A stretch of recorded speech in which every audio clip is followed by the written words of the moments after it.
So the topic of this panel discussion will be creating new business value with the technology for BFSI, redefining the future of customer experience.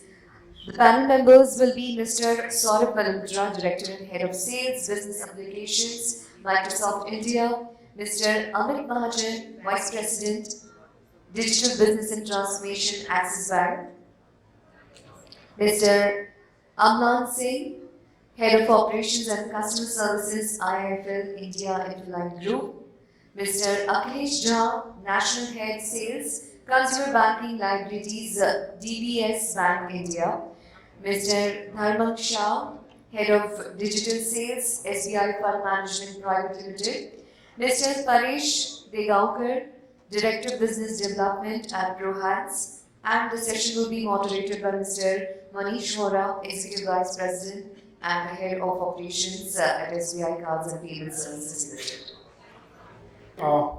Good afternoon to all of you again. I know we are 7 of us in lunch, so but I hope that this will be probably an appetizer to the lunch, and we can have an interesting conversation because we got a esteemed panel here and a very interesting topic.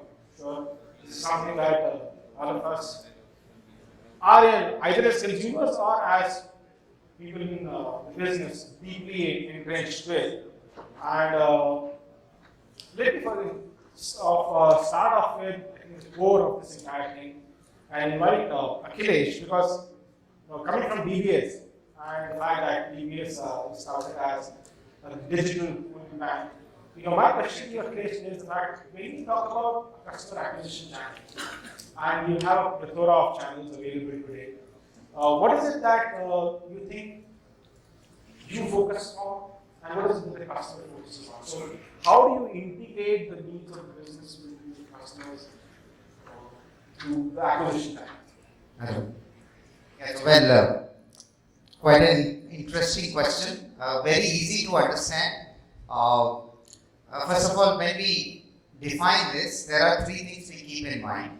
One is, who is my customer? So not everybody is going to be my customer. So then we define a persona as to what's the age, income group, which location, what are the likings, etc. It's like if you are a persona, then I follow you and I get to know everything about your lifestyle. Second is, then what all are your genuine needs, or so to say the problem areas. And if I get to know top 3 problem areas of yours, then I need to look for a third step, which is a solution. Solution that can help you solve those problems. Now when I look for those solutions, I need to rely on expertise which are already available in the ecosystem. So then we tie up with the ecosystem partners. So we don't really have to build all our expertise by ourselves. We have to rely on expertise of each one of those people who are available in the ecosystem, partner with them, and then offer the best possible solution to the customer. So that's how easily we can, increase the acquisition numbers and we can keep our customers happy. No, absolutely. I think that is the key is, like you said, the customer, and knowing what the customer is, first of all, knowing what the customer is and what the customer really wants. Let me bring in here, sort of here, we talk about leveraging technology for exactly the solving the problems that they spoke about. So where does that get you as a technology partner into the game? I think the environment that we're operating in, and we've been chatting about it earlier, it's hyper competitive. Hyper personalization is the key word. We operate in an environment where we have like thousands of fintechs, especially in context of BFSI. So how do we really differentiate in this environment? How do we achieve hyper personalization? How do we give an experience that spreads across online and offline channels? So is there a way, where we could actually have a customer 360, in a real time?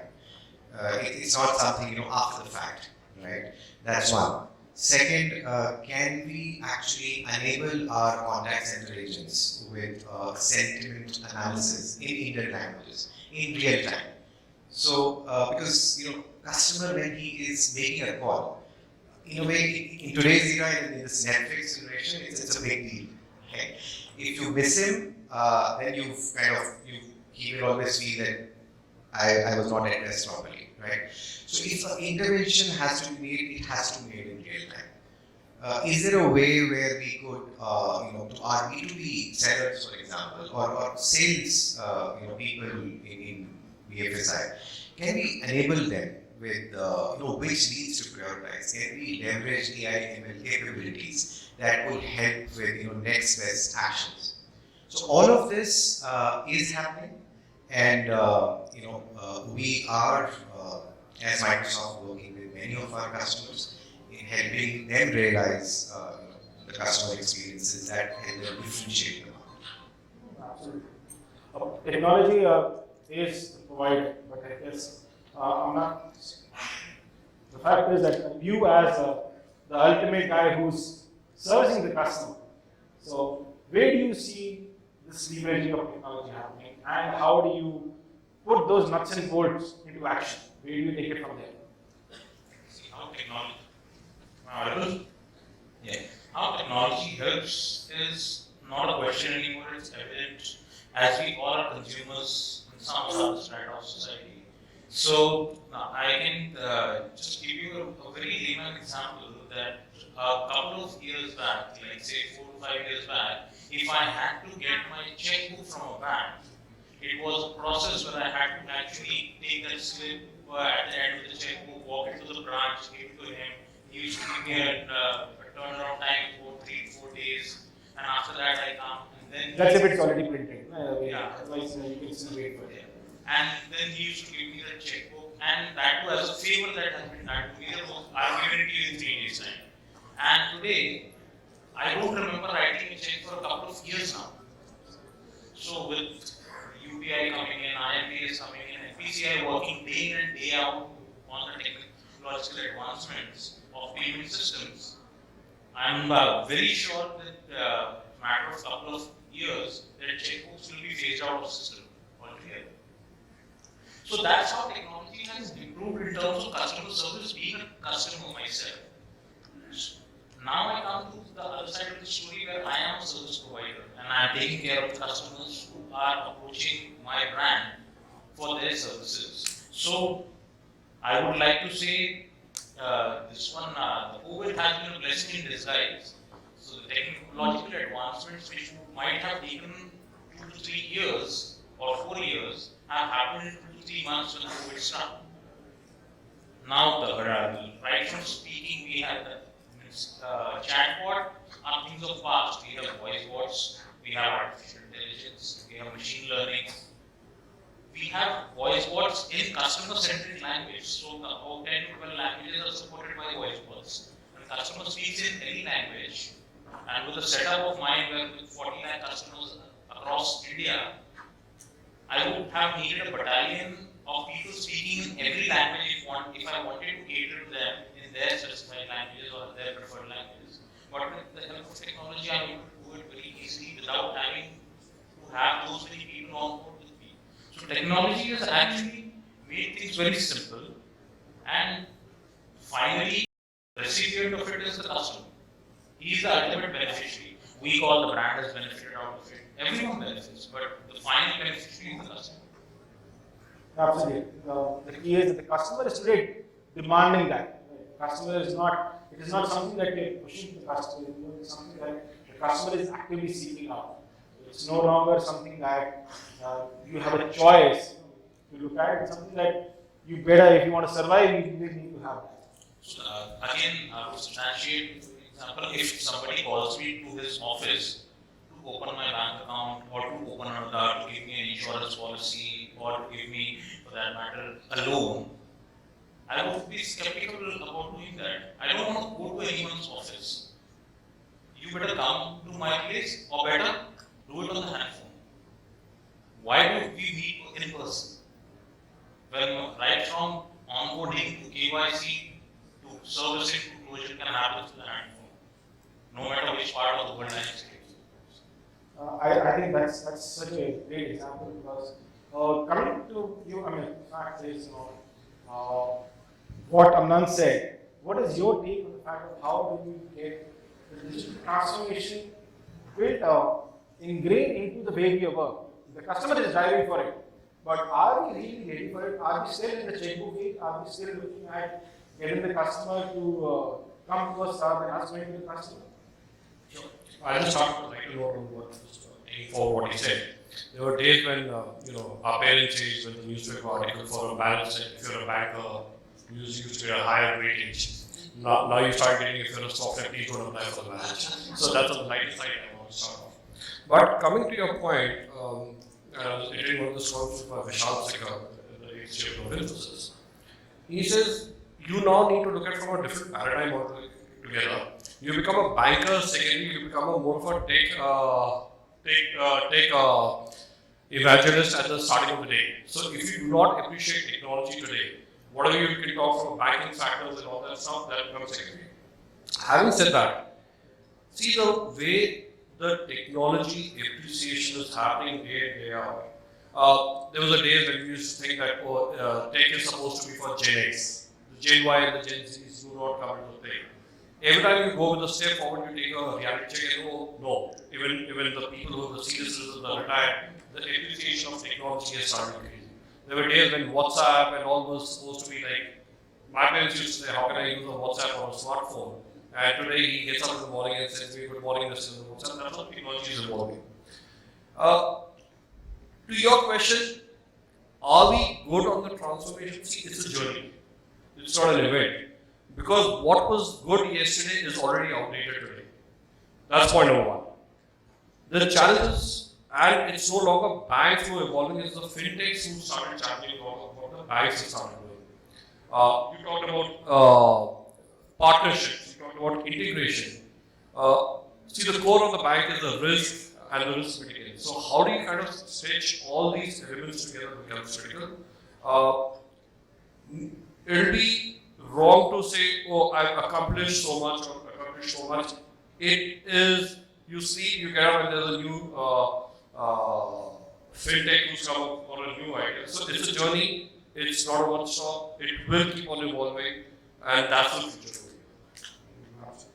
I think you're right. It's a journey that all of us are in it together. Unless we walk this journey together, the customer is going to leave us behind.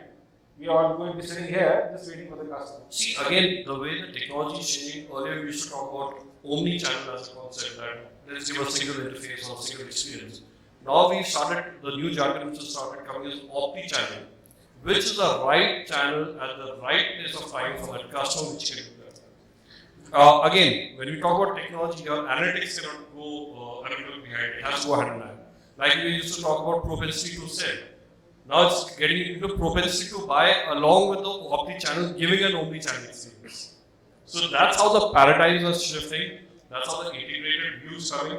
Finally, we are there because of the customer needs and what drives it becomes. So, and Dharmang, coming to you, being a part of a large group that carries so many customers on their shoulder.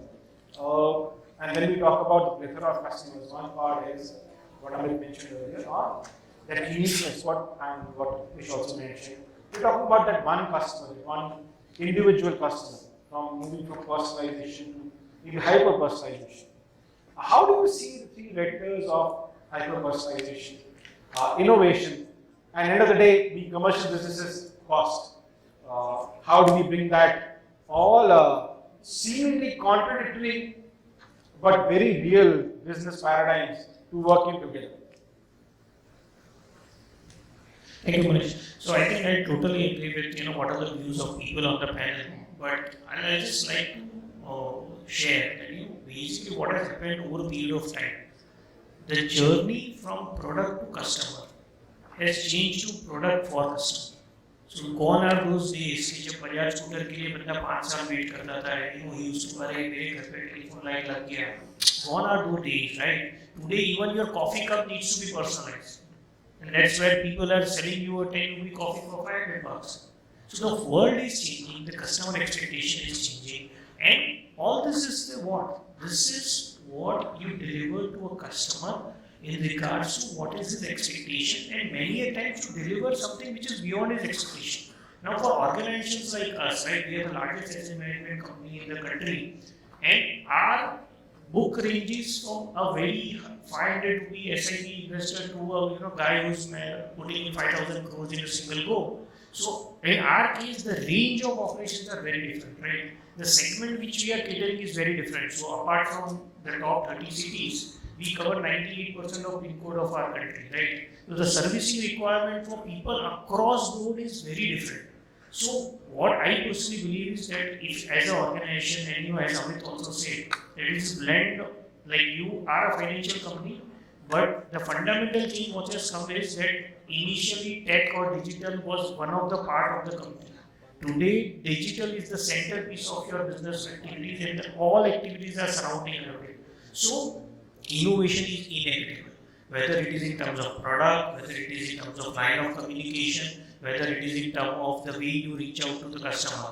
So innovation has to be there, but when you work for scale, automatically I think the cost perspective gets taken care of, because at the end of the day, if you are there where the customer wants, I think the cost is easily optimized, because eventually customer today is looking for the Netflix or Amazon kind of experience, right? So before he thinks you have given that product to him. So I think that's the kind of optimization and innovation we all will need to do. So I think it is blend of both, but over a period of time, I think cost subsides with volume. So I think that adds a lot of value in that piece. Yeah. I think that's important. A blended and a hybrid model is the way forward. You can't have the same size fits all. The whitewash has to go. We use the paint brush. Which brings me to you, Paresh. Looking at an environment which is hybrid, and you don't know which part of it is physical, which part is digital. And then there is this added element. The moment we talk about remote, digital, and particularly when we talk about financial services industry, we talk about customer data, we talk about fiduciary responsibilities. There is an element of data security and risk that also comes into the picture. So, two parts to my question to you is, how do you make sure that while you get the best from an operational efficiency perspective when you work remotely in a hybrid model, how do you ensure that data is secure, both for the customer and for organization? I think it's a very critical way to look at it, how you actually manage your hybrid work model. Post-COVID, I think the world has completely changed. It was very difficult for organizations to get people who kind of go out and work from home. And now it's getting equally difficult to get them back to office. So I think hybrid is absolutely here to stay. So I agree with all the fellow panelists here that customer has always been the key or the core for any strategy, for any successful organization. But I think we have to take a step back and see how we can have our employees as the core for any strategy going ahead, along with the customers. Because eventually, who serves those customers and their employees who are now not sitting in an office, they are working remotely from wherever they are. So I think that is absolutely the key really to go ahead and for organizations, especially in the BFSI space where you serve so many customers, you have a back office, you have customer ending people, customer facing people who are now actually not facing the customers, they're remotely doing that. So I think one has to be very mindful. And the crux or the underlying factor here for the success is how do you really have real-time visibility into your operations? And that's the key. And when I say how do you have real-time visibility into your operations, I don't mean monitoring, saying big brother, nothing of that sort, but all said and done, each one of us in this room as managers or leaders have to know how are your teams engaged at this point in time, real time. Whether they are spending time on the applications that they're supposed to spend on, whether it's productive or non-productive. Is the workload balancing proper for the entire organization? Because what we have seen, having worked with over 150 very large enterprises, many of them come from the banking and the BFSI space, that at least 10% of your workforce which is spending more than 10 to 12 hours a day on the system. Whereas there is about 15% who are not even spending 5 hours on the system. So clearly somebody is taking that load. And the guys who are going to leave you are the best of your resources simply because they don't have proper work-life balance. Right? So you're going to lose out on your best resources simply because you could not manage your operations well, because you didn't have visibility. So I think the key factor in the whole hybrid work environment is around visibility into your operations. So That's the first part of your question. I think data is absolutely sacrosanct. I think there's nothing more valuable, precious than data for any organization, and especially in the field that we all come from banking, BFSI, I think it's sacrosanct. So we have to be very mindful as to who is using the data, especially in the hybrid work model, because people are wherever they are and they carry the data that might be compromised. So you need to have certain features in the systems that they're using. Like for example, we do have something called a screen recording, face recognition, all those things. I think they are taking up steam because you clearly don't want anybody else to see the data than the guy who actually needs to see it, right? So there are many other organizations who can secure your data, as we talk about data security is a bigger picture. But what is your employee doing with the data, I think is the most critical part about it. And I was just reading an article in a bank in UK called Sterling Bank. They came up with something called as banking as a service. BaaS is what they call it. SaaS is known to everyone. Well, BaaS is something which is definitely going to be here for a very long time. That is how it's going to evolve. Everything is going to be on digital. We have DBS here, who were the first guys really to have the whole digital banking going for India. And now practically everybody is using it. So customer, definitely the key, but I think the employees are not far behind when you actually do the strategies there. Now, let's say a happy employee means happy customer. You don't take care of your employees. The customers are not really going to stay happy. But getting back to you, Saurabh, in terms of this entire transformation journey, right? Virtually all of us are somewhere in the middle of. I would say most of us have embarked quite a long time ago. How do you see this panning out in the near future? And what do you see happening in the long run? Do you think that this transformation is something that is going to carry forward at the same pace, accelerate? And how do you see this panning out in the near short term? I think I'll pick on what Paresh said. We discussed customer experience, but one very important pillar of digital transformation is how do we really get our employees more productive, right? So let's spend some time on that. So that's one area, and if we were discussing, there is so much of legacy that has built over a period of time. Is there a way where we could get out of that technology obsolescence rather than carrying a lot of their weight?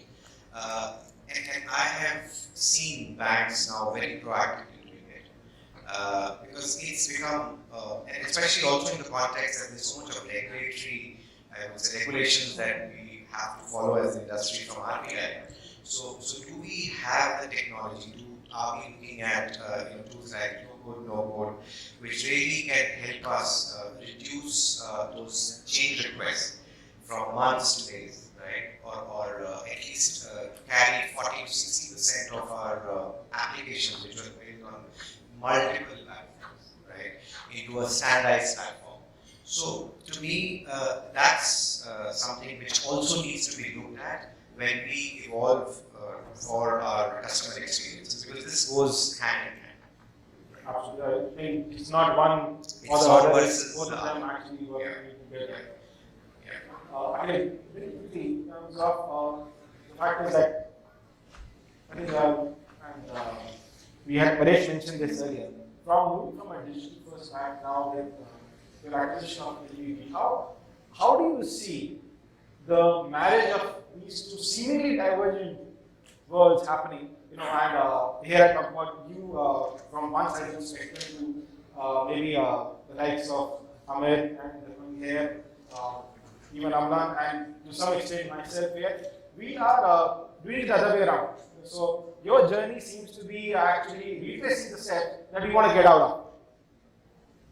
Yeah, quite interesting one. I think what we realize is over the period of time that only digital only or physical only and getting into a physical world. Post COVID, during COVID we were only digital, and after when we meet, we say, oh, thank God we have embraced good part of digital, and we are also meeting friends and family. So we are liking the combination of both the two. Some part of life gone into digital where sitting at home you are watching a new cinema release and you don't have to go to a cinema hall, which is a wow thing. But at the same time, you also want to meet up with your, near and dear ones. So that's what in fact as a bank we felt, that both are important. And at different phases of life, it is appreciated by different sets of people in a different way. So somebody who is quite elderly, they really need a physical connect. Somebody who is very young really needs a digital interface, only much of time for themselves, and they don't really have a time to meet we all. So that's something which has really helped us. One thing on personalization I would want to touch on is that the bespoke solutions have gone to the extent that if Friday you want to read certain books and you are, buying a few books, the bank reads that you are a bookworm and you like it. So if my offers are going to be specifically for you, but if suppose you are a movie freak and I am a cricketer, so then specifically curated stuffs will only go to you. Otherwise, we will always get bombarded with multiple messages, which is what people don't appreciate. And going forward, when we get into these nitty-gritties, people really like it. Oh, the bank knows me, like my friend. And all our friends really know us very well. So it's less of banking, I would say it's more of a personalization where you get to know more about the customers. And that's going to be very interesting and intriguing. Interesting, really interesting. In fact, that is what I call the segment of one. We move from a segmentation to now back at a customer is not just account number, customer is just not a relationship number. And what Amit said earlier, it's a more of an omni-channel experience that we're looking at. And Amit, your take on this movement, this reverse movement, or the hybrid movement? All these movements, hybrid they mentioned, good or bad, but somewhere take a plunge and move ahead. That's what I want. But it's, just speaking of, it's all about filter. It's not about, like you mentioned, starting it's not one side of it all. It's all about the ecosystem, appreciating the ecosystem, understanding what is that specific customer's requirement. Gone are the days where you could say, okay, I'll give you X offer for a person who's sitting in Andaman, but the offer is for day to day. And assume you're very diametrically different orientation. So while he talked about the IP tailgating or the hyper personalization, but the concept of also like when you talk about two divergent teams or two divergent sets of people coming together from the center to the back, it's also about hyper personalization and hyper localization. It is how do I be relevant to that customer at his place for an area of his interest. So that it is all about, so while we talk about these different hybrid models coming together, different teams together, it is at the end of the day is that one single customer for you which you take care. And for that customer, whether you can call it omni-channel, omni-channel, the propensity models, the hyper personalization is that customer who's going to help you survive at the end of the day before the competition. So that's the critical element. And maybe is it that all of us are actually fighting for the same customer? See, the customer is that. Yeah, the thing is, today everyone over here will have multiple bank accounts. He'll have multiple bank accounts. It is about that primary bank which everyone also aspire for. How do you get into the primary banking space and be relevant to that customer? It's finding the share of the pie which everyone wants to get in fight. It's not about outdoing each other at the end of the day. It is about how relevant are you to that customer at that point of time which is chooses. So Dharmang, given this environment where you want to be a preferred partner with the customer, where do you see Andrew?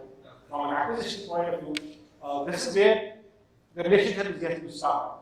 How do you get yourself into that mind share of the customer, either digitally or physically? What to your mind is the most optimal way? So I think so there are two keys over here also, because basically what we need to understand is what segment we are trying to target. So if I'm trying Gen Z, I'm trying millennials, I need to have a prominent presence on all the digital ecosystem or digital platforms of likes of Amazons and Flipkarts and Instas of the world, because that's why my target segment is. But at the same time, if I'm trying targeting that mid segment, guy who's married, working 2 kids, and who's looking for some kind of investments and all, so that trajectory is different. And the third trajectory is the retired people and all. So the idea is it's not like one size fits all. We need to have a blend of both digital as well as physical, because at the end of the day, still we have a segment who still would like to have touch and feel before actually going for a product. So we had 234 branches. We're opening up another 100 branches, because at the end of the day, we realize that once you spread across Bharat, so the center metros is fine, but once you spread across Bharat, there is a very big segment which requires that touch and feel. So I personally believe that you need to have a blend of both digital as well as physical, and maybe physical is the way forward. So, we coming back to the hybrid model that all of us spoke about.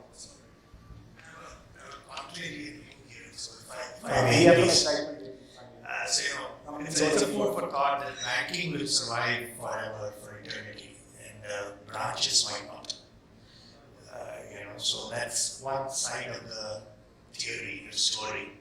Whereas you were saying that you're growing, I don't know how that is really happening. Because if you see the millennials, all of us said the same thing. We don't want to go to a branch. I don't know when the last time I went to any bank, any branch, met anyone in person. Still things are pretty okay.